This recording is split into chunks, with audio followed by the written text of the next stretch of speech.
33. Fortescue capítulo 301. O herdeiro da vida eterna. Autor: Senhor do Espelho. Esse capítulo veio de novelbeam.com. Não se esqueça de conferir o site. O quarto grupo. Eu investi nessa empresa, e ela é um peão sob nosso controle, disse Darth Plagueis com leveza. Ultimamente, o comportamento deles ultrapassou os limites, disse Darth Sidious. Especialmente o que aconteceu com os enxorriantes. Suas ações quase fizeram com que todos desviassem o olhar da Ordem Jedi e do Finis Valorum.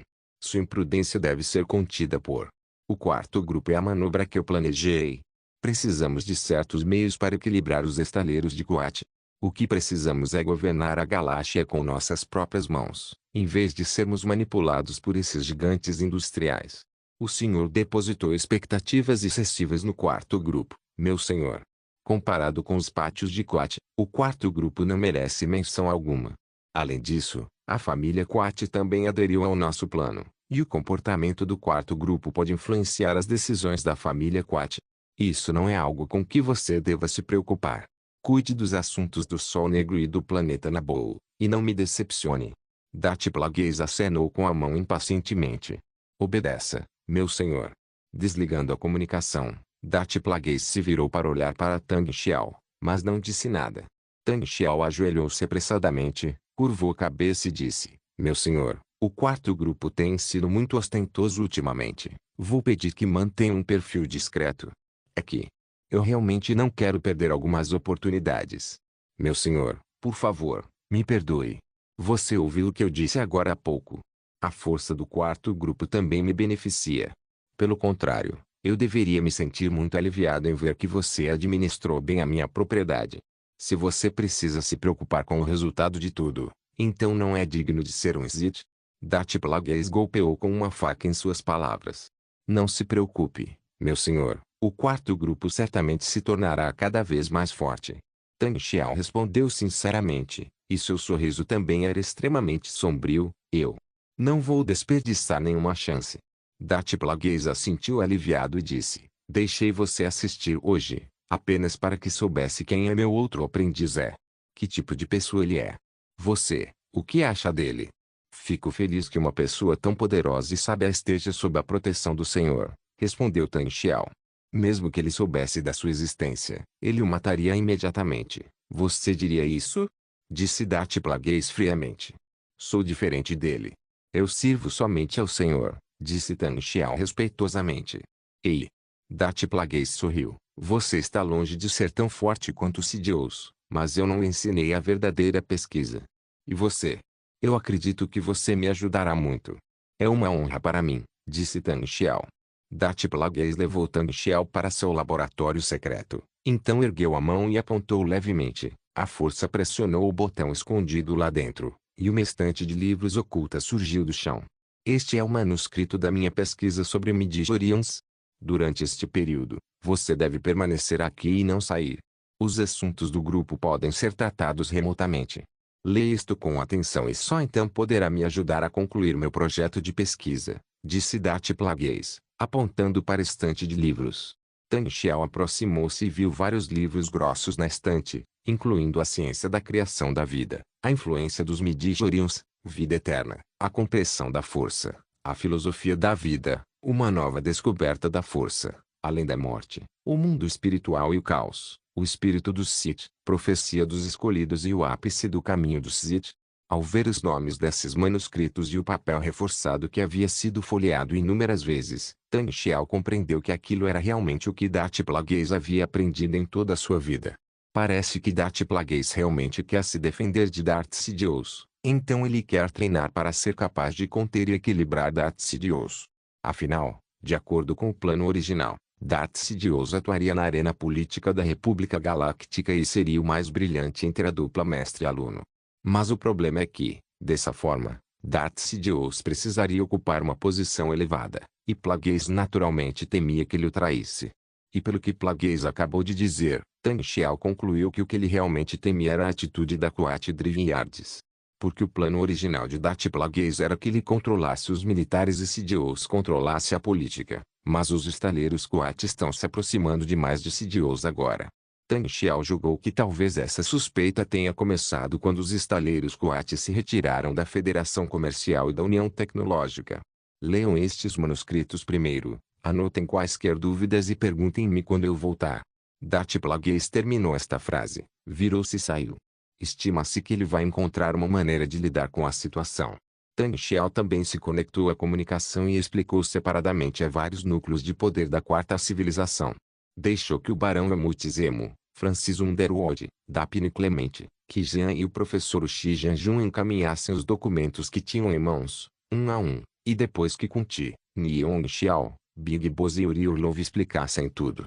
Após o fim da revolta em Shorri, a galáxia de fato desfrutará de um breve período de paz até que a Batalha de Naboo recomece. Agora, Dat Plagueis está disposto a compartilhar seu verdadeiro conhecimento, o que demonstra que seus esforços nos últimos 2 ou 3 anos não foram em vão. Com dedicação e trabalho árduo constantes, Plagueis realmente se considera o sucessor. Isso é completamente diferente de Darth Sidious. Tang Xiao consegue entender, pelos acontecimentos posteriores, que Darth Plagueis não transmitiu todo o seu conhecimento a Darth Sidious, e por isso o futuro da relação entre mestre e aprendiz também será completamente diferente. Darth Plagueis é uma alternativa entre todos os Lords Sith. Ao contrário daqueles que estudam como matar e destruir, sua linha de pesquisa é a vida eterna. Embora o Lord Sith e os Cavaleiros Jedi sejam opostos à luz e às trevas, suas atitudes em relação à força são as mesmas. Ambos acreditam que a força é um poder sobrenatural que só pode ser reverenciado e usado, mas não pode ser compreendido. Mas Dat Plagueis tentou explicar a força com um conjunto de teorias científicas, e dedicou muito esforço a isso. Portanto, isso o torna, sem dúvida, um dos Lords Sith mais sábios e conhecedores que já existiram, mesmo sem ter atingido um nível muito elevado no poder da força e na esgrima com sabre de luz. Não é porque ele não tenha talento suficiente ou que seu que não seja suficiente, mas sim porque o caminho que ele trilha é completamente diferente. E agora, esse gênio sobrenatural entre os Sith tem todos os manuscritos de pesquisa diante de si. Faust Scholarship capítulo 302, a pesquisa de Plagueis. Durante o período seguinte, Tang Xiao mergulhou completamente na pesquisa de Dat Plagueis. Ele leu o manuscrito deixado por Plagueis diversas vezes. O conhecimento ali registrado é simplesmente chocante. Se for descoberto pelos Cavaleiros Jedi, então esses estudos podem ser considerados absolutamente tabu. A julgar pelo conteúdo da pesquisa, Dat Plagueis realmente tocou no lado mais tabu da vida de quem cria a força. E Dat Plagueis também possui uma pesquisa muito detalhada sobre o portador da força, o Midi-chlorian. Pode-se dizer que essa pesquisa é única em toda a Via Láctea e jamais será vista, nem mesmo na coleção do Templo Jedi. Com relação à origem da força, uma das afirmações em que tanto os Cavaleiros Jedi quanto os Sith concordam é a existência dos Midi-chlorians. Midi-chlorians são um tipo de organismo que existe no microcosmo. Cada célula do corpo de uma pessoa normal contém cerca de 1000 a 2500 microcosmos. E quanto maior a densidade de midi-chlorians, mais próxima a conexão entre essa pessoa e a força. Geralmente, a densidade do midiplasma de um cavaleiro Jedi é de cerca de 5000 a 10.000 por célula. Se a densidade de midi-chlorians ultrapassar 15.000, pode-se dizer que se trata de uma criatura com pura força. E o midi-chlorian está intimamente ligado à vida. Quando uma pessoa morre, o midi-chlorian em seu corpo também se dissipa. Através das fibrilas no corpo, as pessoas podem sentir e usar a força. Claro, se a densidade de midi-chlorians for muito baixa, não haverá resposta a essa indução, ou mesmo que haja uma resposta, ela será muito sutil e indetectável. Existem duas teorias diferentes. Uma é que os midi-chlorians foram criados pela força para servirem como pontes entre os organismos e a força. Outra forma de dizer isso é que o próprio midi-chlorian tem a capacidade de perceber a força, e o uso do midi-chlorian é a utilização da força. Obviamente, Dat Plagueis apoia esta última afirmação, e essa é também a direção de sua pesquisa. No manuscrito de Dat Plagueis, Uma Nova Exploração da Força, a primeira frase é: os Jedi consideram a operação da força misteriosa, grandiosa, induzível e passível de descoberta. Sim, tal afirmação é uma admissão de sua própria ignorância. Qualquer poder místico pode ser explicado pelo conhecimento em constante expansão com esforços incessantes. Como fazemos na Assembleia da República, que é o fundamento da República, e a força é o fundamento do Cavaleiro Jedi. Na interpretação de Tang Xiao, Plagueis acreditava que os Cavaleiros Jedi vestiam o misterioso manto da força para manter seu status transcendente, e que, se esse manto fosse removido, a própria essência dos Cavaleiros Jedi deixaria de existir. Sidious fez exatamente a mesma coisa, usando a autoridade do Senado para derrubar a República. O manuscrito de Plagueis está repleto de anotações, e essas anotações se repetem, chegando a incluir mais de 10 anotações em alguns trechos importantes. Por isso, Plagueis precisou anexar muitas páginas ao manuscrito, o que o torna ainda mais confuso. E, por meio da pesquisa dos manuscritos e anotações, é como percorrer o processo de pensamento de Plagueis ao longo dos anos. Esta é a parte mais preciosa desses manuscritos. Mesmo um vislumbre desses manuscritos já seria um crime nas mãos dos Cavaleiros Jedi, e isso definitivamente não é brincadeira. Após a leitura de Tan Xiao, ele compreendeu que a pesquisa de Plagueis sobre a força pode ser resumida como trindade. Ele acredita que a força é composta de 3 partes: infinita, o Aperion, nota 1, alma, anima, e espírito, e a pneumonia. O infinito representa a força unificadora, que contém toda a energia do universo. A alma representa a força vital, o nascimento e o fundamento de toda a vida. O espírito representa o pensamento consciente expresso na força, a consciência de todas as coisas. Plagueis acreditava que, contanto que pudesse partir desses 3 aspectos, seria capaz de decifrar os mistérios da vida e da força, criando assim a vida diretamente e até mesmo permitindo-se alcançar a vida eterna. Como os Midi-chlorians são a essência de milhares de criaturas na galáxia, contanto que ele consiga dominá-los, ele é onipotente. De acordo com os registros do manuscrito, Darth Plagueis conduziu um experimento há cerca de 10 anos. Ele contatou o espírito das criaturas em toda a galáxia através da ressonância dos Midi-chlorians e, em seguida, desencadeou uma onda de caos por toda a galáxia através da poderosa força, na esperança de criar uma vida da força por meio disso. Contudo, o resultado do experimento foi nulo. Darth Sidious estava presente. Os dois esperaram alguns dias e constataram que não houve nenhuma alteração na força, considerando o experimento um fracasso. Mas Plagueis registrou cuidadosamente os resultados. Mais tarde, temendo que uma alteração tão drástica fosse descoberta pelos Cavaleiros Jedi, experimentos desse tipo nunca mais foram realizados. O coração de Tan Xiao disparou ao ver isso, pois, se julgarmos pelo período, 10 anos atrás foi o ano de nascimento do Filho do Céu, Anakin Skywalker. Anakin Skywalker não tem pai, ele foi concebido do nada por sua mãe, Shmi Skywalker, e Tan Xiao também sabia que, se fosse verificar a densidade de midi-chlorians no corpo de Anakin Skywalker, o número seria assustador, 20.000. Se a densidade do midiplasma ultrapassar 15.000, pode-se dizer que se trata de uma vida de pura força, enquanto a densidade de Anakin ultrapassa 20.000. Esse número realmente não admite outros adjetivos além de horror. Ele se lembrou de um antigo ditado que dizia que o nascimento de Anakin Skywalker teria se originado do experimento de Darth Plagueis com a força para criar vida. Mas esse argumento ainda é insustentável. Por mais talentoso que Darth Plagueis seja, a diferença entre ele e Anakin Skywalker é enorme. Ele não tem a capacidade de criar Anakin Skywalker. Darth Plagueis também escreveu um manuscrito especial para a declaração do escolhido, o que demonstra que ele possuía vasta experiência no assunto. Afinal, trata-se de uma profecia da força muito antiga, e talvez relacionada à vida e à morte da Ordem Jedi e dos Sith. Inicialmente, Plagueis considerou o termo profecia um absurdo, tratando-se apenas de uma conclusão tirada pelos sábios através da observação do funcionamento e das leis da força, sem necessidade de usar termos tão misteriosos. Em outras palavras, é como uma previsão do tempo. Observa as mudanças no fluxo de ar para prever o tempo, e essa previsão é a mesma coisa.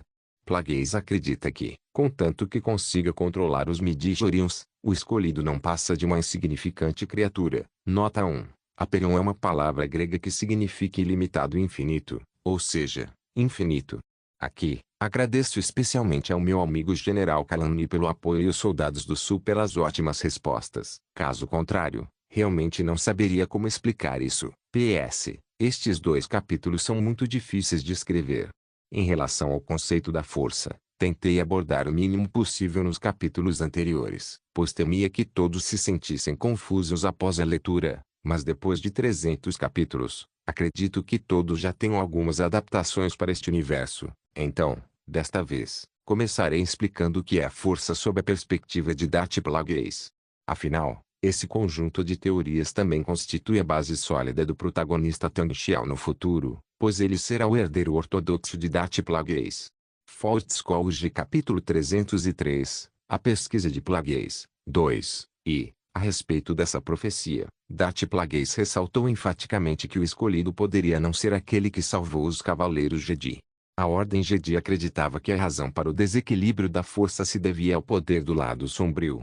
O equilíbrio, na verdade, dependia mais da própria Ordem Jedi.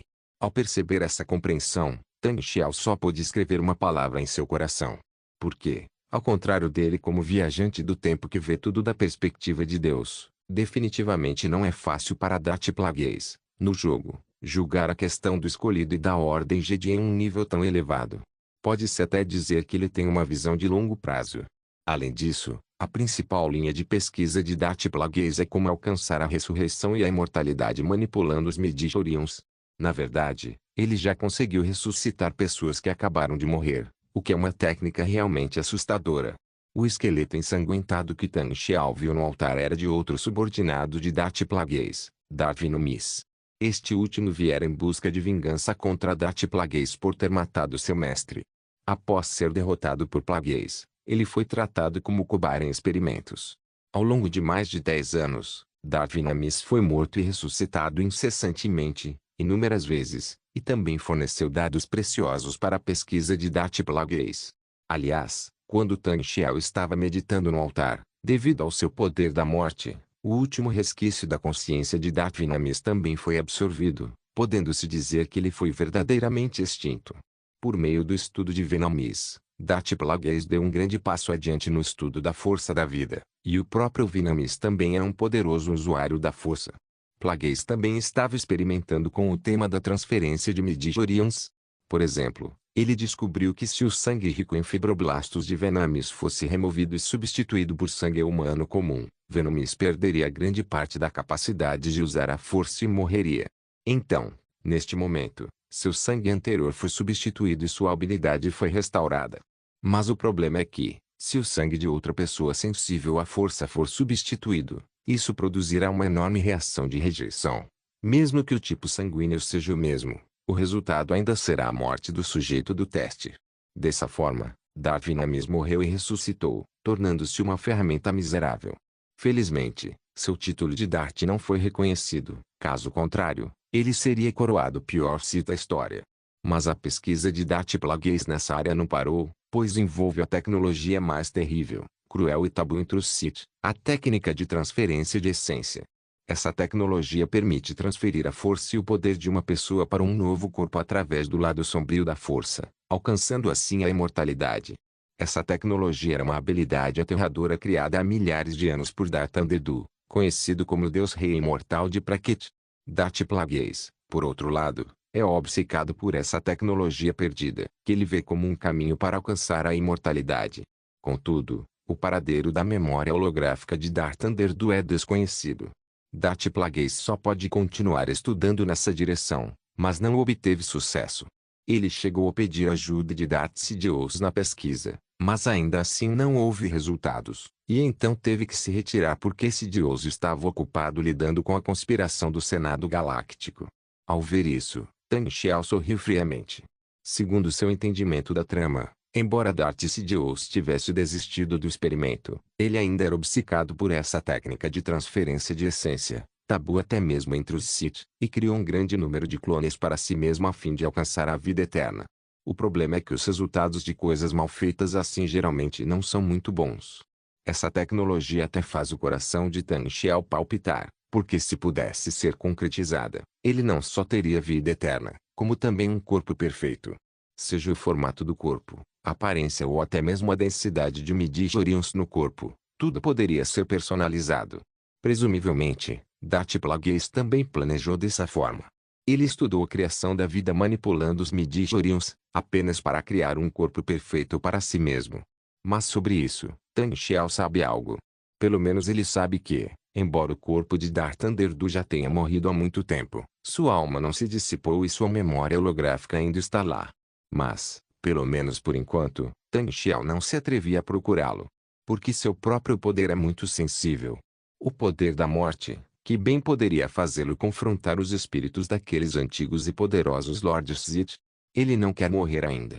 Nos manuscritos de Darth Plagueis, ele também registrou uma visita ao planeta Korriban. Pode-se dizer que o planeta Korriban é o berço dos Sith, e também a academia onde os guerreiros Sith eram treinados durante o Império Sith. O que é ainda mais aterrador é que é o local onde os ossos dos imperadores Sith foram enterrados. Pelo menos centenas de poderosos imperadores Sith foram sepultados no desfiladeiro do Lorde Sombrio. Suas almas vagavam dia e noite, aguardando a chegada dos vivos e tentando tomar suas vidas e renascer. Embora isso não os regenere de fato, sem dúvida matará todos que forem ao desfiladeiro do Senhor das Trevas. Darth Plagueis visitou certa vez o desfiladeiro do Lorde Sombrio para verificar se o espírito do lendário imperador Sith existia. Ele explorou sucessivamente os túmulos dos imperadores Sith Akagron Grarush e Torzusion, mas não obteve resposta, então se preparou para partir. Mas, quando estava prestes a partir, o espírito de um imperador Sith chamado Malkar Ragnar respondeu-lhe. Contudo, o irritadíssimo imperador Sith apenas repreendeu Plagueis, censurando-o por violar as tradições de Korriban e por perder a honra perante os ancestrais Sith. O eufórico Darth Plagueis fez apressadamente uma longa lista de perguntas a Malkar Ragnar. Ele tinha muitos problemas acadêmicos para resolver. Muita pesquisa nesta superfície havia sido perdida. Contudo, o imperador Sith ignorou, apenas o repreendeu. Repreendeu Plagueis a ponto de fazê-lo duvidar da própria vida, e finalmente registrou no manuscrito que o ditado de que existe vida após a morte devia ser falso. O sujeito era apenas um resquício de vontade, incapaz de se comunicar de qualquer forma. O manuscrito de Darth Plagueis continha muitas coisas. Sua pesquisa sobre a transferência espaço-temporal e a continuidade da vida após a morte abriu os olhos de Tang Xiao. Faust-Scholes capítulo 304, o desenvolvimento da civilização. Enquanto Tang Xiao absorvia com avidez os vastos conhecimentos de Darth Plagueis, a quarta civilização também se desenvolvia rapidamente. O planeta Aurora, cuja população disparou para 2 milhões, está se expandindo rapidamente e já formou 5 cidades. Se adicionarmos alguns assentamentos ou que pequenas cidades industriais e agrícolas, o número total de áreas residenciais administrativas em todos os níveis do planeta Aurora chega a 40. As divisões administrativas do planeta também estão se tornando cada vez mais detalhadas, e um grande número de cargos de gerência média e inferior são subdivididos para realizar uma gestão detalhada de cada cidade. As cidades previamente estabelecidas de Zolu, Coldwinter, Gumi e Trut foram divididas na região de Ursa, e as 5 grandes cidades que se expandiram ao norte de Dawn City, Silverash City, Yashin City, First Snow City, Geofeng City e Messenger City, foram designadas como região de Karan. As 2 regiões estabeleceram agências administrativas regionais para conduzir a gestão macro do desenvolvimento e planejamento urbano nas regiões. Na recém-criada região de Karan, a cidade de Geofeng é uma cidade industrial situada na montanha. A cidade do Mensageiro é outra cidade habitada por Ewoks, e a cidade cinza prateada foi construída perto de altas latitudes, com um clima relativamente frio. Apesar disso, o terreno é plano e adequado para a vida humana, e até mesmo uma mina de pedras preciosas foi descoberta. Deve se tornar uma cidade muito rica no futuro. Tosse. Em termos de expansão populacional, a política de adoção social está sendo amplamente implementada, e cada residente adotou pelo menos um embrião congelado, que agora se desenvolveu até a adolescência. Espera-se que, em mais 2 anos, esses embriões atinjam a idade adulta, seu período de rápido crescimento termine e, então, eles se integrem formalmente à sociedade. Graças à cooperação com a internalização do conhecimento durante o sono, embora esses adolescentes ainda sejam um pouco rígidos em geral, seus QIs atingiram um nível considerável. Este é o benefício da educação social, que permite que esses embriões congelados apliquem o conhecimento assimilado na vida. Somente assim a pessoa nascida dessa forma será uma pessoa real, e não uma existência semelhante a um robô. No entanto, essa taxa de crescimento populacional ainda é muito lenta, especialmente agora que o Ministério da Agricultura da Quarta Civilização basicamente resolveu o problema da alimentação. Portanto, sob as instruções de Tang Xiao, a chefe do executivo, Dapine Clemente, está se preparando para realizar um projeto piloto. Ela delimitou uma grande área a oeste da cidade do Amanhecer e a denominou Zona Vital do Reno. Atualmente, existe apenas uma cidade nessa área, chamada Cidade de Saria. Na cidade de Saria, 500 mil embriões congelados estão concentrados, e o cotidiano é cuidado por droides. As atividades diárias desses embriões consistem em frequentar uma grande escola para receber aulas de professores humanos. A cidade conta com apenas 5 mil funcionários humanos, o que representa uma grande economia de mão de obra, um recurso precioso. Se o modelo da cidade de Saria for bem sucedido, a zona de vida do Reno continuará a usar esse modelo para construir mais cidades, acelerando assim o crescimento populacional. O Ministério da Agricultura da Quarta Civilização adotou em larga escala a tecnologia de centralização agrícola e utiliza amplamente a tecnologia de modificação genética para reduzir o ciclo de maturação de algumas das principais culturas para 2 meses. Além disso, nas principais áreas de agricultura concentrada, utilizamos tecnologia de simulação climática e ecológica para proporcionar a essas culturas o ambiente de crescimento mais adequado e melhorar a produtividade e a qualidade das colheitas. No último trimestre, a produção agrícola total do planeta Aurora ultrapassou 500 milhões de toneladas. É importante notar que isso se refere apenas a um trimestre. Portanto, os alimentos produzidos pela estrela Aurora não só atendem às suas próprias necessidades, como também geram grandes reservas, podendo até mesmo serem exportados. Por um lado, os alimentos exportados foram entregues a Claire Underwood como capital ativo do Fundo de Ajuda Mútua da região estelar da Orla Exterior em troca de influência política, dependência. Para coordenar plenamente o comércio exterior, a Quarta Civilização estabeleceu uma empresa independente do comércio exterior.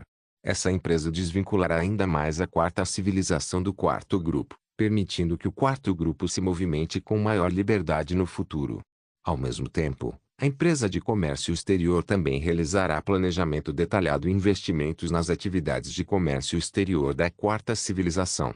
Atualmente, a pesquisa e o desenvolvimento de navios de guerra de grande porte pela Quarta Civilização encontram-se praticamente paralisados. Os poucos projetos de navios de guerra de grande porte atualmente em desenvolvimento são, na verdade, fruto da cooperação com outras forças. Por exemplo, o cruzador leve da classe Revelation foi desenvolvido pelo Grupo Aeroespacial Igaran em cooperação com os Emirs, e o cruzador de batalha da classe Igaran também foi desenvolvido por eles em cooperação com a Federação Comercial e a União Tecnológica. Mas, na verdade, é também por causa dessa série de estratégias diplomáticas engenhosas que a Quarta Civilização dominou a tecnologia em mundo natal na maior parte do tempo, permitindo que a equipe de pesquisa científica de Xi Jianjun se concentrasse mais na análise da árvore tecnológica de pecados de um império solar. O ponto crucial é a pesquisa e o desenvolvimento da energia de antimatéria. Atualmente, na Estação Espacial de Experimentos Físicos em Grande Escala, em órbita do espaço sideral, um protótipo de motor de antimatéria foi concluído e mais experimentos estão sendo realizados. O plano atual é que o motor de antimatéria esteja em operação dentro de um ano. Além disso, a Quarta Civilização também tem um projeto de grande escala para um futuro próximo, um supercomputador planetário. Dizem que ele tem capacidade de processamento em nível planetário, mas este supercomputador está instalado em uma grande estação espacial. Ela é declarada como uma estação espacial para armazenamento, mas na verdade um conjunto de supercomputadores quânticos. Uma vez concluído, este supercomputador aumentará significativamente o poder computacional do planeta Aurora em todos os aspectos. Muitas das pesquisas científicas anteriores foram realizadas com base no cérebro principal da nave-mãe da Glória. Atualmente, a eficiência não é ideal, e a Quarta Civilização precisa de mais do que apenas um supercomputador. E os cientistas também realizarão uma análise preliminar do cérebro principal da nave-mãe Glory. De fato, o banco de dados também contém a tecnologia do cérebro principal. Trata-se de um computador de rede neural com um humano como núcleo. Esse tipo de computador pode reter um certo grau de humanidade e ter o poder de processamento de um supercomputador.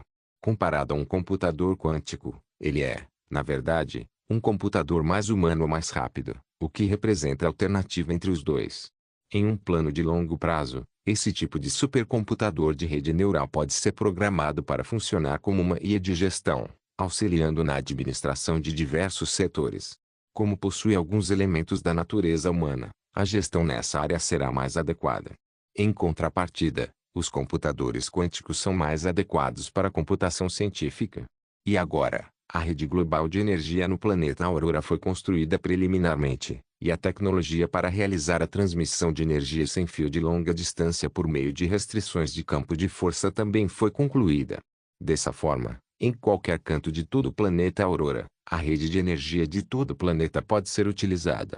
Fortescue capítulo 305, o desenvolvimento da civilização. 2. Após estabelecer uma rede de energia em todo o planeta, a quarta civilização iniciou a construção de outro projeto de grande escala, os droides. Graças à excelente relação entre o quarto grupo, a Federação Comercial e o clã bancário interestelar, e ao alto nível de suas tecnologias relacionadas a droides, o quarto grupo não teve dificuldades em desenvolver um novo droide. Os 10 milhões de droides de batalha B1, adquiridos anteriormente pelo quarto grupo do clã bancário interestelar, já chegaram. Destes, apenas 2 milhões estão programados para combate selados na base subterrânea. Os 8 milhões de robôs restantes são de diversas aplicações, tanto de engenharia quanto civis, incluindo combate a incêndios, segurança pública, construção, transporte, etc.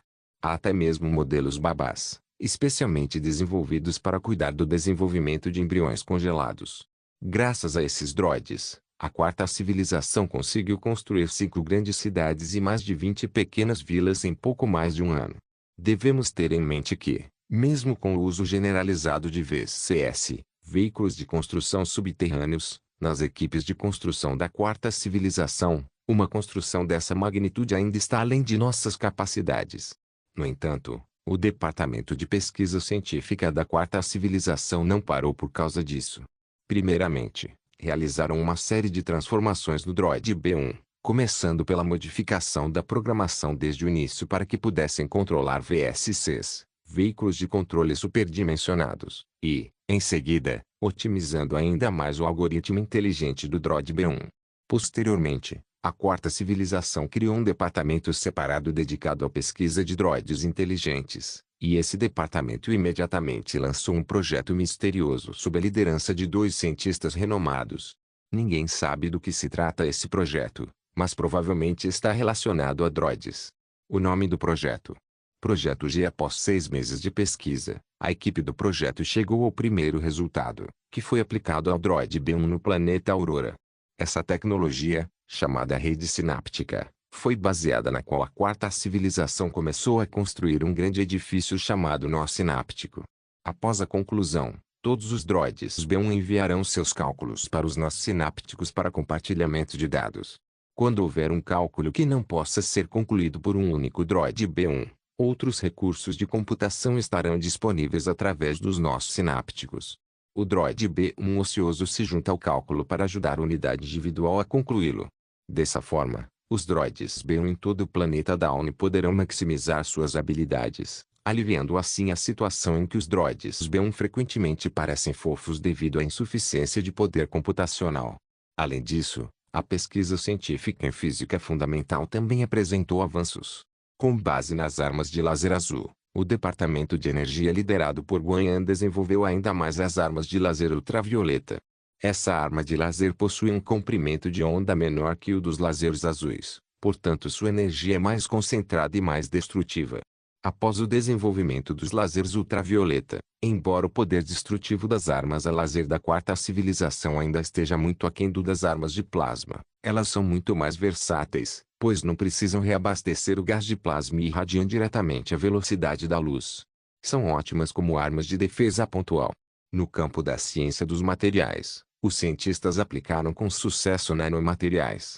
A dureza e a ductilidade desse material são mais de 100 vezes superiores às do aço comum, e ele já é amplamente utilizado na construção de espaçonaves. Por outro lado, a cientista de materiais Kuchel finalmente retornou à sua antiga profissão. A equipe de materiais que ela lidera está desvendando um material do Wave no banco de dados, a liga de tritânio. O banco de dados contém a composição das ligações químicas e o método de fusão da liga de tritânio, mas alguns materiais nele presentes não são encontrados no universo de Star Wars, sendo necessário encontrar materiais com propriedades semelhantes para substituí-los, o que exige muito tempo de comparação. Mas, se for possível concluir seu desenvolvimento, A liga de tritânio será um excelente material para construções e espaçonaves espaciais. Esse material possui boas propriedades de bloqueio de energia, além de apresentar resistência e dureza superiores aos dos nanomateriais atuais. E o mais importante, o custo continua muito baixo. No entanto, a única desvantagem é que a liga de tritânio reage violentamente com o oxigênio, portanto não pode entrar na atmosfera do planeta. Mas essa desvantagem não vale a pena mencionar, afinal, o principal campo de batalha ainda é o ambiente espacial. Antes do advento dos materiais em nível molecular, a liga de tritânio se tornará o material de construção de naves espaciais mais importante da quarta civilização. Um dos principais motivos para esses avanços na pesquisa científica é um pequeno dispositivo, a tecnologia de Mass Effect, as ONI ferramentas. Pode-se dizer que esse tipo de ferramenta é uma combinação de terminal pessoal, ferramenta de processamento, dispositivo de detecção e análise e arma de combate corpo a corpo. Trata-se de um equipamento semi-energético corporal, com posição fixa, capaz de alterar sua forma de acordo com um programa predefinido. Normalmente, é apenas um gerador usado no pulso, que, quando necessário, pode se expandir para uma ferramenta que cobre toda a palma da mão.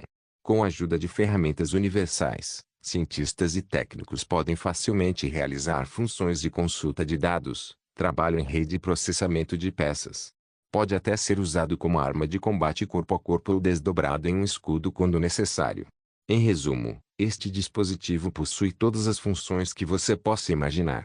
Em suma, foi precisamente graças ao uso de ferramentas universais que a eficiência da quarta civilização, seja na pesquisa científica ou na manufatura, aumentou em pelo menos 10% a 20%. O estado atual da quarta civilização também é o estado ideal para Tan Xiao. Embora a Via Láctea esteja em caos, ele sabe que a quarta civilização não pode estar em caos, muito menos lançar soldados violentos cegamente por causa do caos externo. Isso só pode ser o caminho para a morte.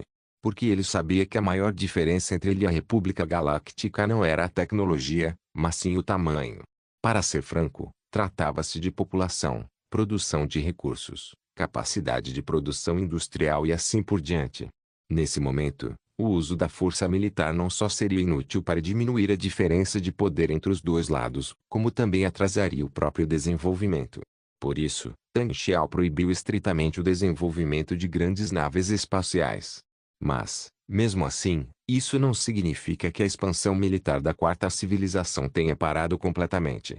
Pelo contrário, ela está apenas se intensificando para consolidar seu poder. A quarta civilização fez um grande trabalho de base na tecnologia militar. Os avanços mencionados acima em lasers ultravioleta e materiais relacionados são apenas um aspecto. A quarta civilização também aprimorou seu poderio militar em muitos detalhes. Primeiramente, por exemplo, os uniformes militares do quarto exército da civilização foram completamente substituídos pelos uniformes de combate leves em Mass Effect. Este tipo de uniforme militar, feito de material polimérico, é muito confortável e ajustado ao corpo, facilitando os movimentos e sendo durável, além de resistir a cortes de estilhaços. Mesmo em um ambiente espacial, ele também protege o corpo do usuário da influência do vácuo e das baixas temperaturas. Faust-Scholes capítulo 306, o desenvolvimento da civilização. 3. Além disso, para expandir o arsenal do exército, 3 armas individuais foram desenvolvidas e adicionadas ao seu arsenal. Entre elas, a pistola M5 Palanques e o rifle de precisão M92 Mantis, ambas armas presentes no jogo Mass Effect. Adicionalmente, para compensar a falta de poder de fogo antitanque, a equipe de pesquisa científica também desenvolveu o lançador de foguetes M41SPNKR. O lançador de foguetes M41SPNKR é um produto da árvore tecnológica Halo. Ele pode lançar projéteis perfurantes de calibre 102 mm com trava térmica, capazes de causar danos devastadores a unidades blindadas. Além disso, 2 foguetes podem ser lançados simultaneamente, o que permite atingir alvos mais difíceis de destruir. A única desvantagem é que este lançador de foguetes é um pouco volumoso. Basicamente, depois de carregar este lançador de foguetes, você só pode carregar 6 foguetes extras e uma pistola para autodefesa. Além disso, vários veículos blindados da Terra e Heavy Industries também entraram em produção, principalmente a Vulture Overbeak e o Thor Siege Walker em StarCraft. O desempenho da Vulture Overbeak é muito superior ao da plataforma aérea Single Trooper, comumente usada no universo de Star Wars, um tipo de veículo semelhante a uma motocicleta suspensa. Embora seja um pouco menos ágil, sua velocidade máxima e poder de fogo superam os da Vulture. A referência para o Thor Siege Walker deve ser o seu uso para combater o AT-RT que a República Galáctica está desenvolvendo recentemente. O Thor Siege Walker possui uma capacidade antiaérea muito poderosa, um sistema preciso de controle de tiro e travamento de alvos, além de um excelente desempenho do míssil Elfire de longo alcance, tornando um pesadelo para todas as unidades aéreas. Com a instalação gradual desses tipos de equipamentos, o exército da Quarta Civilização também se expandiu para o nível de 10.000 pessoas. Claro, a estrutura real é muito maior, como os 1,9 milhão de droids de Batalha B1 e os 100.000 droids de Batalha B2 que foram selados. A estrutura real também está na sequência do exército. Sem mencionar o quarto exército, que foi secretamente estabelecido por Tang Xiao. É claro que o comandante do exército Xiao Guangua não sabia dessas coisas, e o que o deixou ainda mais contente agora foi mais um equipamento. A barra G-24 Banshee caça terrestre. Este é um caça atmosférico dedicado que utiliza um motor turboalimentado. É um produto da Terra Heavy Industries e faz parte da árvore tecnológica de StarCraft. Atualmente, está em fase de testes de voo. Inicialmente, terá capacidade de ataque abrangente, integrando operações aéreas e terrestres. Em termos de naves de guerra espaciais, embora a construção e a pesquisa e desenvolvimento de grandes naves de guerra tenham sido temporariamente suspensos, as reservas tecnológicas não cessaram. Para que as naves de guerra tequem pecados de um império solar possam ser produzidas em massa no futuro, o Departamento de Pesquisa Científica está constantemente estudando a tecnologia dessa árvore tecnológica, e algumas naves de guerra de menor porte já concluíram a pesquisa e o desenvolvimento e se juntaram à sequência da Marinha da Quarta Civilização. Os primeiros são dois tipos de corvetes, o corvete da classe Stilat e o corvete da classe Shiken. Na verdade, em geral, essas duas fragatas leves são do mesmo modelo, mas estão equipadas com armamentos completamente diferentes. Estas duas fragatas leves têm 35 metros de comprimento e uma tripulação de 10 homens. Estão equipadas com 2 canhões laser, 2 canhões de curto alcance e um lançador de mísseis. Pode-se dizer que seu poder de fogo é bastante considerável. E também estão equipadas com armamento especial. A corveta classe Stilat pode destruir a estrutura molecular da blindagem do alvo, tornando-a mais frágil, enquanto a corveta classe Shiken pode afetar a potência do motor do oponente, reduzindo a velocidade da nave atingida. No entanto, isso é ineficaz contra escudos, portanto só se torna eficaz após a destruição do escudo do alvo. Embora o efeito seja muito menor dessa forma, esses dois tipos de naves espaciais possuem uma grande vantagem. Em primeiro lugar, embora as corvetas da classe Stilat e da classe Shiken tenham o tamanho de fragatas leves, elas sacrificaram suas capacidades de combate na atmosfera para alcançar uma mobilidade tão poderosa que é inimaginável. Podem até ser comparadas a caças. Essa também é uma característica das naves espaciais da Coalizão de Comerciantes de Emergência, TEC, em pecados de um império solar, extremamente manobráveis. Portanto, a fragata leve da classe Stilat e a fragata leve da classe Shiken tornaram-se monstros que os caças não conseguem derrotar. As fragatas não conseguem alcançar e o poder de fogo a curta distância pode não ser capaz de romper as defesas. Essas duas fragatas leves podem até mesmo ser carregadas no hangar de um grande porta-aviões. Em combate real, essas duas fragatas leves poderão se aproximar do grande navio de guerra oponente sob a cobertura de caças e, então, desferir um golpe fatal. É importante saber que, em batalhas navais, os grandes navios de guerra de ambos os lados às vezes usam todo o seu poder de fogo, e os escudos não protegem o encouraçado inteiro o tempo todo. Você precisa saber que, nas configurações e no desempenho do jogo Sins of a Solar Empire, a fragata leve da classe Stilat e a fragata leve da classe Shiken são consideradas as melhores opções para destruir naves capitais no início do jogo. De acordo com a teoria de combate espacial da Quarta Civilização no futuro, com porta-aviões como núcleo, as fragatas leves da classe Stilat e as fragatas leves da classe Shiken podem ser consideradas uma combinação perfeita. Contanto que fiquem presas e enredadas por elas, a nave capital do oponente logo se encontrará em uma situação desesperadora, onde não poderá se mover, Não poderá ser atingida e sua própria blindagem ficará extremamente frágil.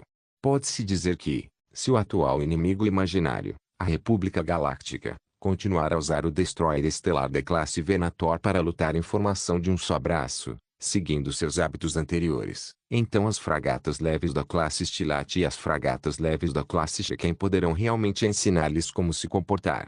Além disso, a quarta civilização também possui outras duas pequenas embarcações de guerra em serviço ativo, a fragata de mísseis da classe Javelin LRM e a fragata de mísseis leves da classe Valkyrie.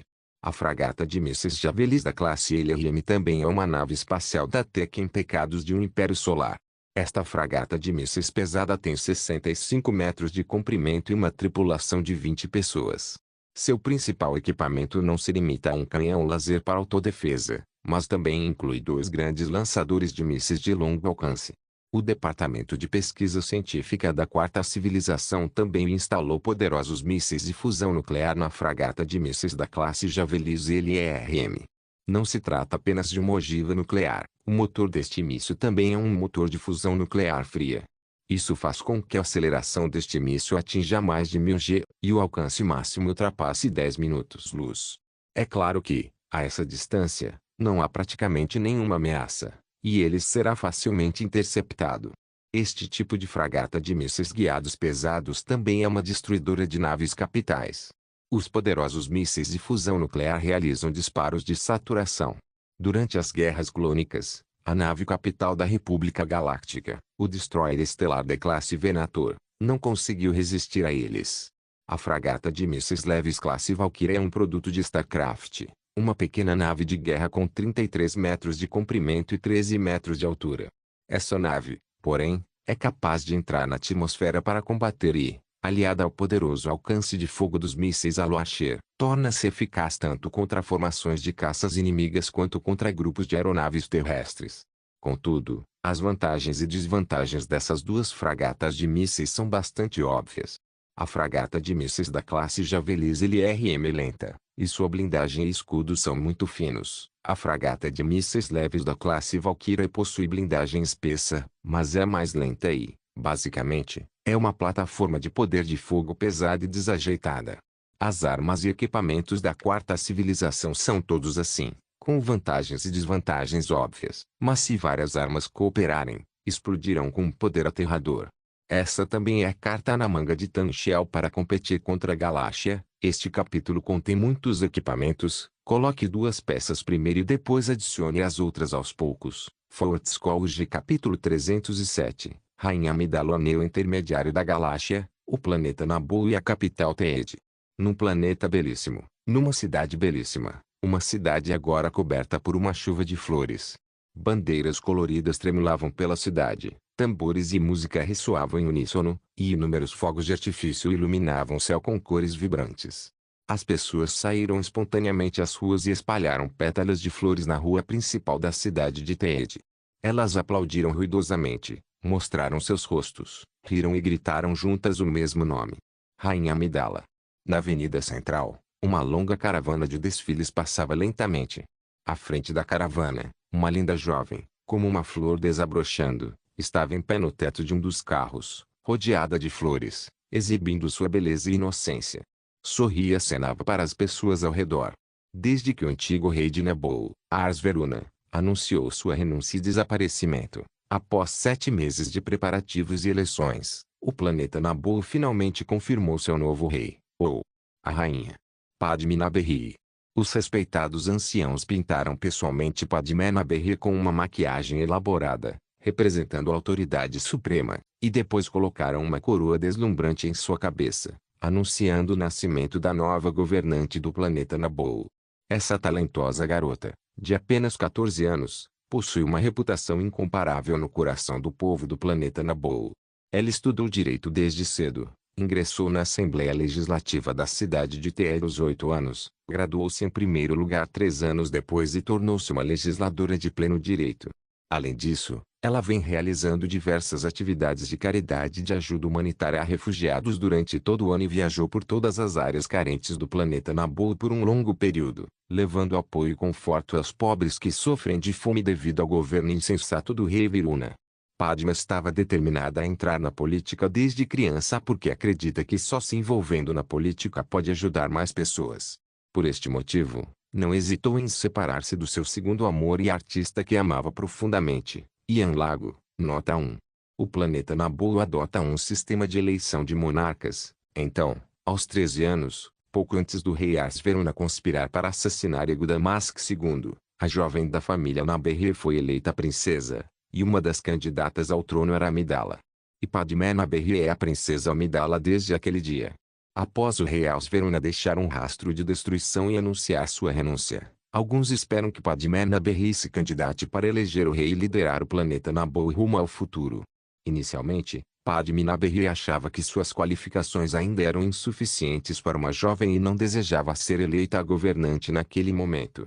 No entanto, o senador de Naboo, Sheev Palpatine, também expressou seu apoio a Padmé e passou a comparecer frequentemente a seus eventos beneficentes para arrecadar fundos para seu programa de combate à pobreza.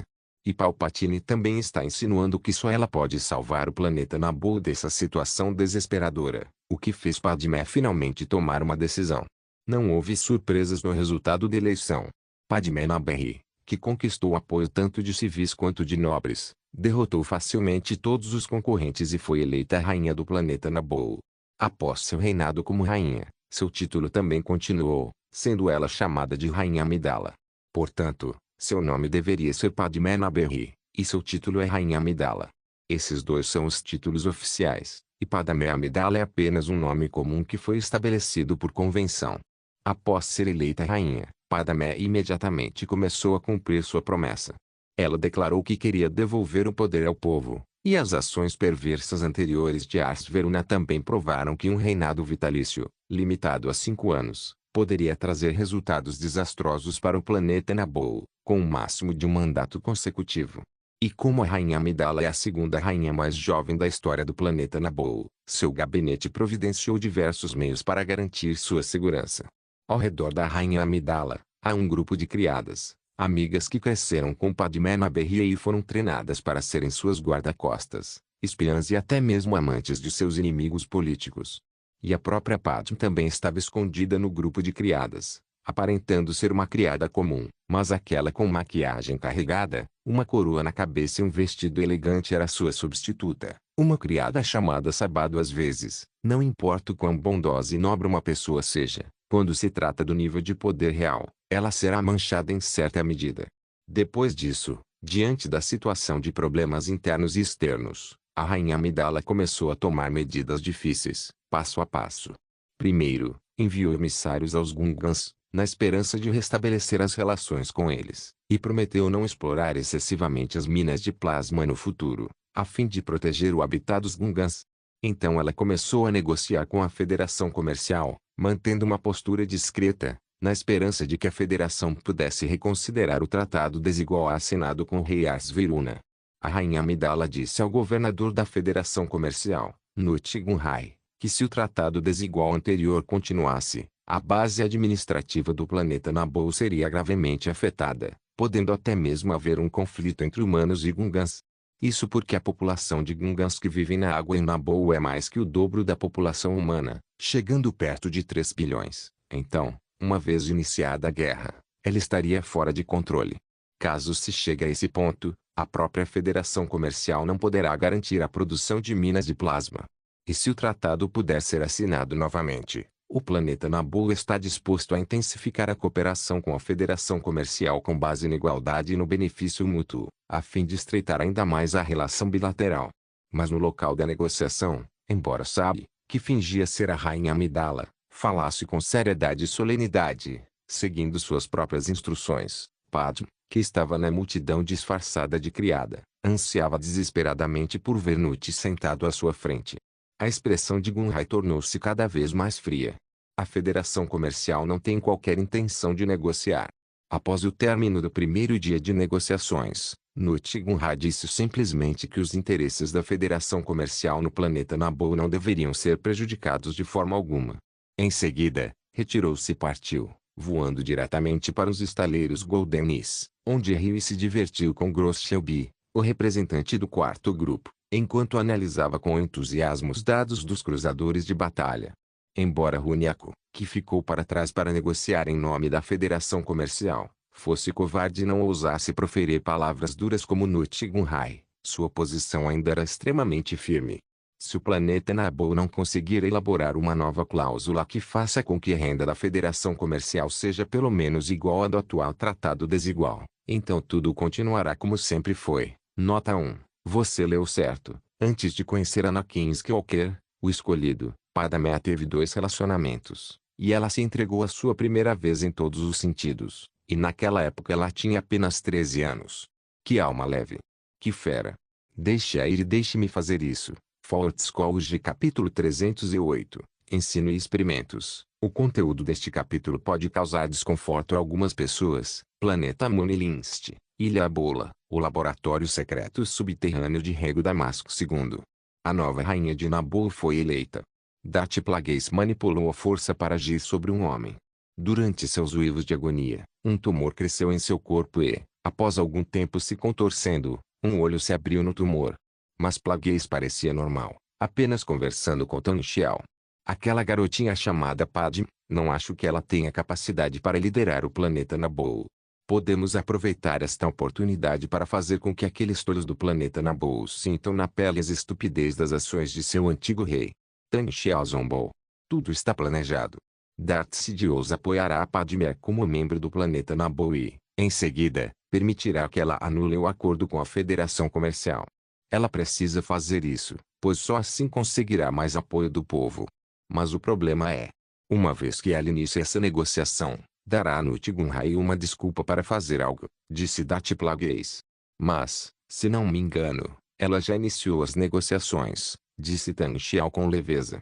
Portanto, a Nut Gunrai já começou a montar a frota, e a previsão é de que ela entre em operação em 6 meses, disse Plagueis. Tan Xiao franziu a testa. Meio ano. Demora tanto assim? Esta galáxia está em paz há muito tempo. Tanto tempo que nos esquecemos de como lutar uma guerra. Nut Gunrai também precisa que sua equipe militar reflita sobre a organização da frota no futuro. Além disso, as naves de guerra da Federação Comercial atual são muito insuficientes. Basicamente, são naves de carga adaptadas, disse Darth Plagueis com um gesto de mão. Se possível, também espero enviar algumas naves espaciais para participar desta batalha. Vários tipos de naves espaciais recentemente desenvolvidas pelo quarto grupo também precisam ser testadas em combate real, disse Tan Xiao. Pode ir falar com Nut Gunrai quando quiser. Ele está muito entusiasmado com a planta do cruzador de batalha que você lhe deu. Aliás, eu também estou muito curioso para saber os dados de um cruzador de batalha tão bem projetado. Onde você os conseguiu? Perguntou Plagueis de repente. Tan Xiao parecia normal. No banco de dados do nosso computador, existe um projeto completo de uma frota. Inclui até mesmo vários destroyers, cruzadores, porta-aviões, etc. Há mais de 40 projetos de navios de guerra, grandes e pequenos, e até mesmo os projetos de uma versão em escala reduzida da grande nave-mãe. O que ele disse era de fato a verdade, ele apenas omitiu alguns detalhes. Ele já estava preparado para essa pergunta. Se Plagueis ainda estiver interessado, ele pode divulgar abertamente todos os dados sobre a nave de guerra da série Omenworld, que podem ser perfeitamente ocultados. Por mais vasta que seja a sabedoria de Plagueis, é impossível imaginar que existam outros dados sobre navios de guerra com estilos e civilizações completamente diferentes no banco de dados de Tan Xiao. Estou realmente interessado, pois estou começando a ficar um pouco curioso sobre sua origem. Uma empresa com projetos de cruzadores de batalha tão avançados não pode ser desconhecida. Também vi o projeto do cruzador de batalha classe Igaran.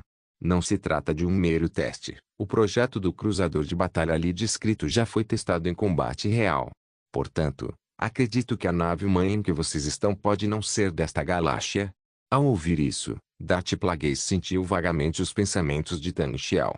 No entanto, Tan Xiao manteve a calma e respondeu, na verdade, era isso que eu planejava também. Espero descobrir minha origem. Porque não é apenas minha cidade natal, mas... se aquele lugar é capaz de criar uma nave-mãe tão gigantesca, então talvez coisas ainda mais valiosas possam ser preservadas. Darth Plagueis olhou para Tan Xiao, percebeu suas emoções, sorriu satisfeito e então apontou para o sujeito humano do experimento amarrado à mesa de operação, dizendo, Deixe-me ver o que você aprendeu durante este período. Como resultado, observe este tumor. Primeiro, você precisa usar as fibrilas para abrir um canal para o transporte de nutrientes e, em seguida, usar a nutrição da mãe para acelerar a divisão celular, mas, neste processo, você precisa incorporar cada divisão à percepção e ao controle de sua própria força. Enquanto falava, ele ajustou a força, e outra orelha cresceu naquele tumor. Me matem. Me matem. Ah! Dói. Dói muito. O sujeito do teste caiu em prantos e gritou alto. Tang Xiao tentou usar o conhecimento que havia adquirido com o manuscrito de Dati Plagueis durante esse período para estabelecer uma conexão entre sua força e os Medjugorjons no sujeito experimental, e assim controlá-los. Sob seu controle, os lábios do sujeito experimental começaram a crescer continuamente e, finalmente, se uniram, selando sua boca desta forma. Ao observar o sujeito experimental que se esforçava desesperadamente para gritar, mas cuja boca havia se contraído e ele não conseguia emitir nenhum som, Tang Xiao sorriu triunfantemente. Uso muito rudimentar. Se estiver satisfeito com isso, então lhe ensinarei sobre o uso da força vital, e talvez você possa se tornar um bom médico. Dati Plagueis zombou e então recomeçou a ensinar. Lembre-se, o que você quer criar é a vida. Embora ninguém, nem mesmo eu, possa criar vida independente agora, podemos começar a explorar passo a passo. Você deve seguir meus passos e então poderá usar isso em meus experimentos e desempenhar um papel neles. Tang Xiao lembrou-se disso, aplicou o que havia aprendido e começou a experimentar a força da vida no corpo experimental. Após muita agitação, o sujeito experimental revirou os olhos e finalmente morreu. Tente reanimá-lo, disse Dati Plagueis. Sua alma e espírito não se dissiparam, você precisa reativar seu cérebro o mais rápido possível. Só assim haverá uma ressurreição verdadeira, e não apenas uma ressurreição física. Tang Xiao prosseguiu com o experimento. Ele tentou usar a força para reparar o ferimento fatal no corpo dessa pessoa e ativar sua função cerebral. Após algum tempo, os batimentos cardíacos do indivíduo começaram a se recuperar e o cérebro foi reativado, mas isso foi tudo. O homem não respondeu mais nada, apenas permaneceu imóvel. Seu espírito se dissipou.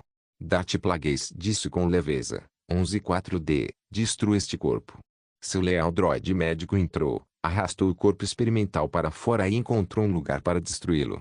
Dati Plagueis disse com certa pena, é uma pena, a densidade de Medjugorjons neste corpo humano é de 4.300.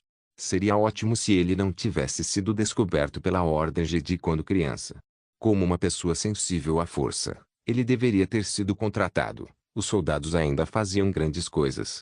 Ainda existem muitas pessoas sensíveis à força com a mesma densidade de Medjugorjons na Via Láctea, e o Sonegro contratou muitas dessas pessoas como guarda-costas. Vou capturar algumas delas agora mesmo, disse Tang Xiao. Vá, é hora de você entrar em ação, mas lembre-se de ir e voltar rápido. Ainda tenho muitos cursos para você. Você só tem meio ano. Domine o que eu lhe der o mais rápido possível. Porque quando a guerra começar no planeta Naboo, estaremos muito ocupados, disse Dati Plagueis com leveza. Fought-Scourge capítulo 309, Sem segredos de um escasso Coruscant, a capital da República Galáctica.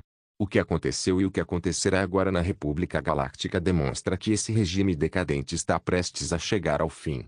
No Senado Galáctico, o núcleo do poder que deveria decidir o destino de toda a galáxia, só havia brigas intermináveis. A disputa entre a República Galáctica e os gigantes corporativos não cessou por um dia sequer, pelo contrário, intensificou-se. Desde que a relação entre os dois partidos foi exposta na cúpula empresarial de Eriadu, essa contradição ficou evidente. A República Galáctica está determinada a cobrar impostos na região estelar do Anel Exterior, mas as gigantes corporativas alegam que se trata de uma zona de livre comércio e que, portanto, não deveria ser tributada. Este é o cerne da disputa entre os dois lados. Mas este é apenas um aspecto. A razão essencial para esta disputa é que a burocracia frouxa da República Galáctica fez com que seus funcionários se corrompessem de dinheiro, e eles perderam completamente a confiança há centenas de anos, estando agora sob o controle dos gigantes corporativos. Após o ataque terrorista na cúpula empresarial de Eriadu, a República Galáctica anunciou unilateralmente a taxação da zona de livre comércio, e as gigantescas corporações também romperam o acordo russo, Anunciaram unilateralmente o cancelamento das restrições à construção de naves de guerra e começaram a desenvolver e modernizar agressivamente grandes encouraçados. E as grandes corporações alertaram a República de que a imposição do imposto poderia ter consequências desastrosas. Nut-Gunray foi ao planeta Naboo para uma negociação simbólica e depois dirigiu-se aos estaleiros Goldenis, que cooperavam com o quarto grupo, para confirmar a aquisição de seu futuro navio de guerra principal, o que o deixou mais tranquilo. Em Coruscant, as disputas e intrigas são intermináveis. Isso o deixou um pouco exausto física e mentalmente, mas esse não era o maior problema. O que realmente o aterrorizava era outra coisa. Meu senhor, exijo que explique imediatamente por que adiou o plano de bloquear Naboo por apenas 6 meses. Na projeção holográfica, a figura de Darth Sidious, oculta sob o manto, exercia uma pressão incomparável. Após sucumbir ao poder do lado sombrio de Darth Sidious, Nut-Gunray compreendeu o poder desse lado em todos os seus aspectos, seja poder, riqueza ou outros, de modo que não possui mais qualquer resistência. Ele baixou a cabeça e disse com a voz trêmula: Me deem mais um tempo. Porque o trabalho de conversão do nosso cargueiro classe Lucreu aquele H-3210 em um encouraçado ainda não foi concluído. E, além disso, ainda preciso organizar meu exército de robôs. Idiota! Rugiu Darth Sidious, ergueu a mão e uma força invisível imediatamente agarrou o pescoço de Nut-Gunray e o levantou. Nut-Gunray se debatia como um sapo, mas não conseguia se libertar. Quando estava quase sufocando, Darth Sidious o colocou no chão e perguntou friamente: Diga-me, onde está seu vice-governador, Atmonchar? Ao ouvir esse nome, Nut-Gunray caiu de joelhos com um baque surdo e disse em luto: Sinto muito, meu senhor, Atmonchar, ele me traiu. Ele paralisou nossa nave capitânia no setor Cato e escapou em uma espaçonave. Eu resolverei este problema imediatamente. Enviei 10 caçadores de recompensas para caçá-lo, e entre eles estão especialistas como Mauiline. O caçador de recompensas de quem você está falando é este aqui? Disse Darth Sidious com leveza, e ligou outra tela de projeção holográfica. O que se via na tela era uma casa um tanto decadente, mas salpicada de sangue vermelho e azul por toda parte, e os cadáveres de 2 quarrens e um guarda-costas trandosano jaziam em pedaços no chão. No meio da casa, um neimoidiano trajando vestes finas era erguido no ar por uma força invisível. Sua luta havia cessado, e ele parecia estar caído, como se resignado ao seu destino. Quem fez tudo isso foi um Zabrak de pele vermelha, Darth Maul, sentado casualmente no parapeito da janela. Seu sabre de luz vermelho de 2 lâminas estava ao lado dele, e uma das mãos mantinha força para erguer o neimoidiano, aguardando o comando de Darth Sidious. Ao presenciar essa cena, Nut-Gunray percebeu que Darth Sidious sempre estivera no controle. Ele caiu no chão e implorou: Não me mate. Senhor. Eu não sabia que Monchar me trairia. Eu não fui cruel com ele, mas ele me tratou assim. Eu quero matá-lo. Eu preciso matá-lo. Mate-o. Não é da minha conta. Eu só quero pegá-lo antes que as coisas fiquem sérias, para não precisar incomodá-lo. Ele vendeu uma memória holográfica para um empresário chamado Lone Pavan e ganhou 500 mil créditos, disse Darth Maul com leveza. Diga-me, o que há na memória? Perguntou Darth Sidious, olhando para Nut-Gunray. Sim. Nut-Gunray tremia violentamente, incapaz de pronunciar uma palavra. Diga. Darth Sidious rugiu, e a poderosa força lançou Nut-Gunray para longe, fazendo-o bater na parede com um estrondo, despedaçando e rolando pelo chão várias vezes sem conseguir se manter de pé. É o nosso plano para isolar o planeta Naboo. Nut-Gunray quase surinou de extremo medo. E suas gravações de conversa? Seu idiota. A raiva de Darth Sidious era palpável pelo comunicador. Ele jamais imaginara que seria enganado por aquele companheiro porco. Se não conseguisse recuperar essa memória, seu destino seria um desastre. Chegou a afirmar que a existência do Sith havia sido revelada com antecedência. Com um zumbido, o sabre de luz vermelho de Darth Maul brilhou na tela holográfica, e a cabeça do vice-governador da Federação Comercial, Atmonchar, que estava suspensa no ar, caiu. Se este assunto não for resolvido, diga adeus ao cargo de governador da Federação Comercial. Rosnou Darth Sidious, e então disse a Darth Maul: vá encontrá-lo imediatamente. Capture aquele empresário e recupere a memória. Ao mesmo tempo, Espaço Ut, Planeta Gamor. Tang Xiao acabara de dizimar uma fortaleza deixada por Black Sun. Black Sun parecia acreditar que era seguro para eles se esconderem no espaço Ut, mas, na verdade, não era. Eles foram descobertos pelo sistema de inteligência quase onipresente de Darth Plagueis, e então Tang Xiao desceu como um deus da morte, trazendo a morte para cada um deles. Nesse momento, Tang Xiao, que carregava um assassino sensível à força em uma das mãos, caminhava em direção à sua nave, mas o comunicador tocou. Após a conexão ser estabelecida, o rosto sombrio de Darth Plagueis apareceu na projeção. Largue tudo o que estiver em suas mãos e caça imediatamente um empresário humano chamado Lone Pavan. O tom de Darth Plagueis mostrava que ele estava reprimindo a fúria monstruosa. Swish. A lâmina do sábio de luz passou velozmente, e Tang Xiao cortou o assassino sensível à força em vários pedaços. Ele jogou fora o braço que ainda segurava e ajoelhou-se para responder: "Obedeça, meu senhor." Após encerrar a comunicação, Tang Xiao fechou os olhos e refletiu sobre o assunto por um instante. Graças à prática da força, sua memória e capacidade de reação melhoraram muito em relação a antes. Agora, num canto da sua memória, ele se lembrou de algo que vira antes, mas que logo esquecera por se tratar de um enredo relativamente remoto. Um sorriso irônico surgiu no canto de sua boca. Fault Scholarship capítulo 310. Homem moribundo ao ouvir Darth Plagueis dizer que a operação para bloquear o planeta Naboo começaria em 6 meses. Ele achou a data um pouco estranha. Porque é lógico supor que Padmé Amidala, rainha de Naboo, já tenha negociado com a Federação Comercial, e Nute Gunray tenha decidido usar Naboo como modelo sob ordem Sith, matando galinhas para macacos verem, a fim de dissuadir a República Galáctica. Então a negociação não pode ser bem sucedida. Então, se é esse o caso, já que as negociações fracassaram, vamos começar a lutar imediatamente, porque esperar meio ano? E a razão dada por Plagueis é que Nute Gunray ainda precisa planejar sua formação de encouraçados. Obviamente, isso é uma desculpa inventada por Nute Gunray. A Federação Comercial realmente tem pessoal militar para pensar na formação de seus próprios navios de guerra. Isso é simplesmente a maior piada do século. E, de fato, aconteceu. Tang Xiao relembrou o plano enquanto planejava suas ações. Chegamos então ao ano 32 AB, ou seja, após o fim da Guerra das Estrelas em Naboo, Sheev Palpatine tornou-se o chanceler supremo do Senado Galáctico, e naquela noite ocorreu a morte de Darth Plagueis. Uma coisa da qual ele quer ter certeza é que Darth Plagueis deve morrer. Porque nos últimos 3 anos como aprendiz de Darth Plagueis, ele serviu Plagueis quase de todo o coração e até fez um gesto de estar disposto a dar tudo. Até mesmo o quarto grupo que ele criou agora legalmente propriedade de Darth Plagueis.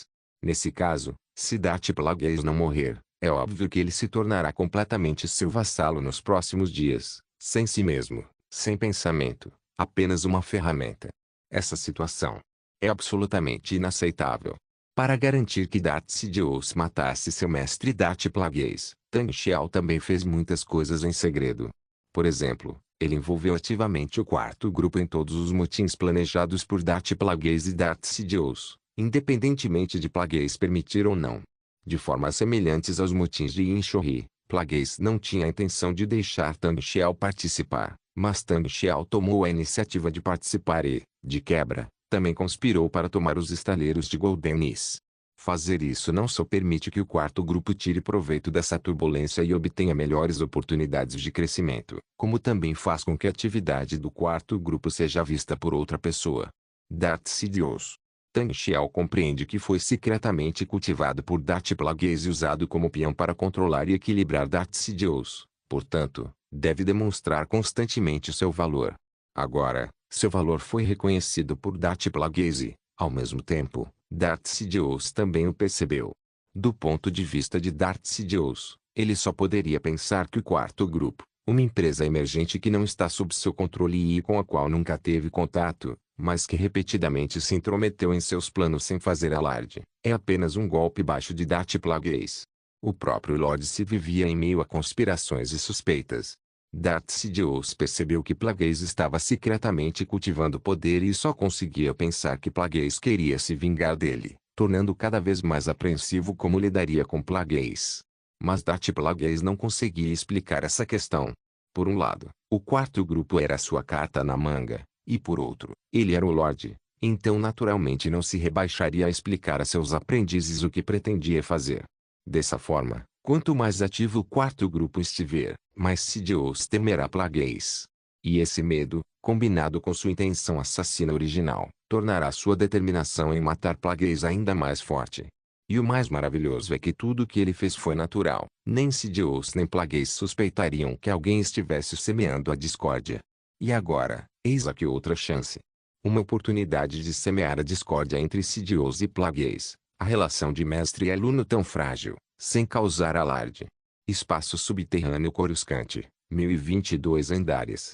Vários prédios residenciais explodiram e foram imediatamente consumidos pelas chamas. A espaçonave de combate a incêndios do Corpo de Bombeiros e os droids B-1 estavam combatendo o fogo. Muitas pessoas ao redor estão observando o fogo, e todos ainda estão apontando.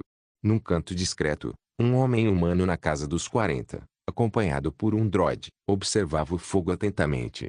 Ele é o autoproclamado corretor de informações, Lone Pavan. Apenas um dia antes, ele havia visitado uma das residências e comprado uma memória holográfica de um neimoidiano por 500 mil créditos. Dizem que lá se esconde um plano militar extremamente perigoso, que pode bloquear o planeta Naboo em um futuro próximo.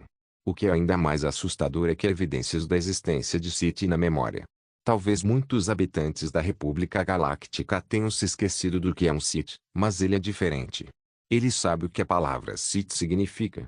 No entanto, ele não possui 500 mil pontos de crédito, mas sabe que essa memória é muito importante e que, se a obtiver, muitas pessoas estarão dispostas a pagar um preço alto por ela. Então ele usou um truque, fazendo com que seu próprio droide, Cyclic, invadisse o sistema de um banco e simulasse ter 500 mil de créditos em sua conta eletrônica. Acontece que ele não tem permissão para modificar a conta diretamente e só consegue mantê-la ativa por cerca de 40 minutos antes de ser descoberto pelo sistema de segurança do banco. Mas ele conseguiu, enganou a memória e foi embora. Mas o fogo à sua frente fazia com que as coisas parecessem bem mais complicadas. O que Lone Pavan não sabia era que seu pequeno truque havia encurralado o vice-governador da respeitável Federação Comercial. Atmon Char estava sendo perseguido pelos caçadores de recompensas enviados por Nut Gunray e sua conta bancária estava bloqueada. Por isso, ele usou os 500 mil créditos para subornar um contrabandista e levá-lo para longe de Coruscant. Quem diria que ele entregou o espaço de armazenamento, mas não recebeu um centavo.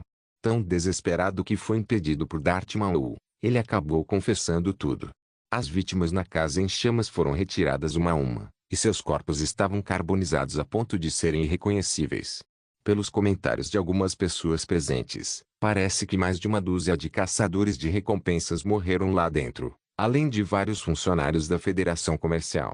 O coração de Pavan afundou por um instante. Ele sabia que parecia que o outro grupo também havia matado o caçador de recompensas que perseguia e matava o neimoidiano. Que método cruel! Finalmente, quando o corpo do neimoidiano foi retirado, o coração de Lone Pavan quase saltou do peito. Ele reconheceu as cicatrizes da incisão no pescoço daquele cadáver decapitado. Embora queimada pelo fogo, ainda era possível distinguir que nenhum sangue escorria daquela incisão, e que fora chamuscada instantaneamente pela alta temperatura. Ele sabia que aquele era o ferimento causado pelo sabre de luz. E absolutamente impossível para um cavaleiro Jedi fazer tal coisa, então só existe uma possibilidade. Os Sith. Eles realmente existem. Lone Pavan acelerou e saiu silenciosamente das sombras. Deixou seu leal droide Cyclic atrás dele, vigiando a presença de possíveis perseguidores. Ele só tem uma ideia agora: vender essa lembrança o mais rápido possível e depois contar ao filho a notícia do aparecimento de Sith. Ele conseguiu identificar o ferimento do sabre de luz porque conhecia muito bem os Jedi. Seu filho é Cavaleiro Jedi, Jax Pavan. Inscreva-se no canal para não perder nenhum vídeo e ative as notificações para ser avisado assim que um novo vídeo for postado. Caso queira ajudar o canal ou queira que alguma obra saia com maior frequência, a chave Pix está na descrição do vídeo. Obrigado por assistir, até a próxima. Solen irmãos. Solen irmãos.